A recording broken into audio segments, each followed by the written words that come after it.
Tala o Tala Fou mai Ausetalia. Ua whamatala le tau tupe Ausetalia o Jim Chalmers, lo nauna ia o le minista o tupe a saina e whaatatau sa o lo tuina I runga o whiwhatawa inga malo e lua, a toai ma le whaafaripuipui ina o tangata Ausetalia e to lua, ina ua whaia le la whailoa inga mua na whailoa iai maliu kun le minista o tupe a saina, I le whonutanga minista o tupe le G20, a toa ma kovana o whalitupe tututonu o lo whangasoro intia, I le vasa nei. E ui wa vesea e saina sa na iai I o loa e pe o lau papa maisi a winatu me Ausetalia peitai e fōringa e leo I longa la mona soronga le rei le wao ia pa anga te tele tau whatawa inga. Na whairoa e Chalmers I le APC sa ia whairoa fo I le minista saina o ia mana o e a vesea sa o lo iai le teminei I o loa e pe o le barley, waina o lobsters maisi. Na la ngā fo e Chalmers le mata upu I Ausetalia, a tangata Ausetalia to lua o tu stala ma le tangata whaasara lau, Jung Lee ma Yang Hinkun, ua loa tausanga o tau fia pea e saina. Whai mai o le ulu ma le tua na iei manu anga le tala vau e se furuiva tausanga, le ana mawatu e leo se no whanga o pasi Mount Druitt I le whenanafi na wha o lima iei stasi. Ni putea le so o ta uai, e iai le isi tala vau ua mōlia e leo le mata upule nei, ai o le to se fulu I le ono, I le whenanafi na wala amana nei leo, I le wha tu le ama mawai wha mantaranga e wha apea, o le ua afia na whaifusu anga maisi ari e to arima, mai uina tu iai se iturau,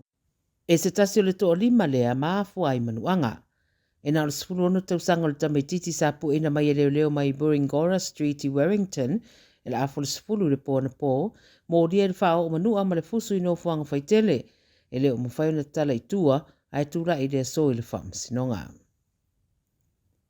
O le community o tangata taa alo le Ausetalia o lātou whaingoa le whaiunga le Premier o Daniel Andrews e whaalea o ngā ina ta e tari malo I taalonga o malo le taupulenga, le na fuafu e tari malo ai o se whainga whaaluma ma whaamātangata.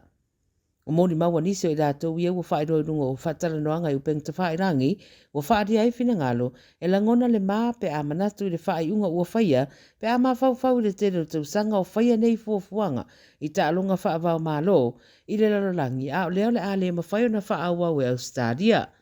I le mai o le whorasanga le Premier o Victoria, Daniel Andrews, o whairua whaalaua I tele ai le whaiunga o le a le tari malo I le Commonwealth Games, I le lua whelua spuruono, o na ua taunga tā tele le whaatupeina, ma ua le ngā whatia.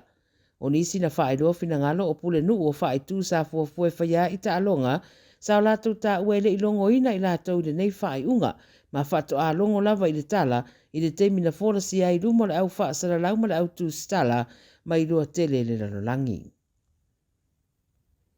O se ripote mai le tala I taalonga le 9 News I le so ua whairua ai o le whaamoe o le Sydney Roosters, ia whaawau pea o na ieni whaawhainga tāpo struggles a le Wallabies I le stage whaavau malo I nei vai aso o lumanai.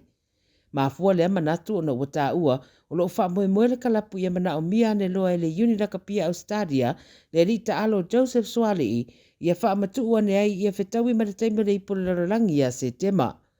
Peo na sira fia ua lua le leifa ia ina le Wallabies I taalonga taruai, na whetau iei ma Afrika I saute ma Argentina, a e leo toi mamao whaia taalonga ma New Zealand.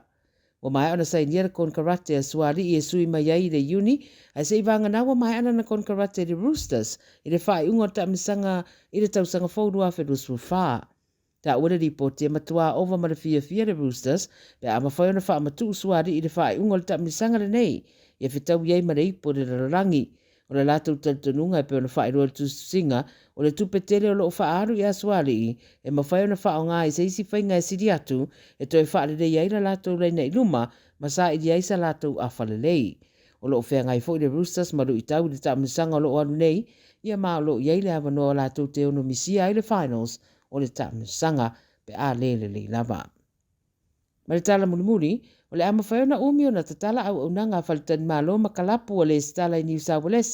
pe a whaila tau te whaasara la wina ta alongo le ipo langi le soka ta mai tai, le atari malo whatasei New Zealand ma Ausetalia. O le whaita wafere au mai mo le anga iane no whanga ua fuafua whaia I ta alonga, e le ngata I New Zealand whapefo I Ausetalia, le ua whaturanga I ta alonga e ono spuru wha, e whaia I te tono le toru spuru rua waso. o Melbourne, Brisbane, Adelaide, ma Perth, o le atari malo uma i tālonga, a o le sairinga Sampini, o le awhaia mai le malai o le Akoa i Sydney, i le asorua sepulu au kuso. O le talaina o tālonga tai au i Ausetalia, o le awhitau iei Ausetalia ma ai alani i le urua i tālonga. O langolangoina nei wha moe le whainga manoa ni usawelese, e ala i le whaatanga o na tatala umi o no fuanga e pei o na tāua. Tala ia le Radio Samoa, mōle nei aso.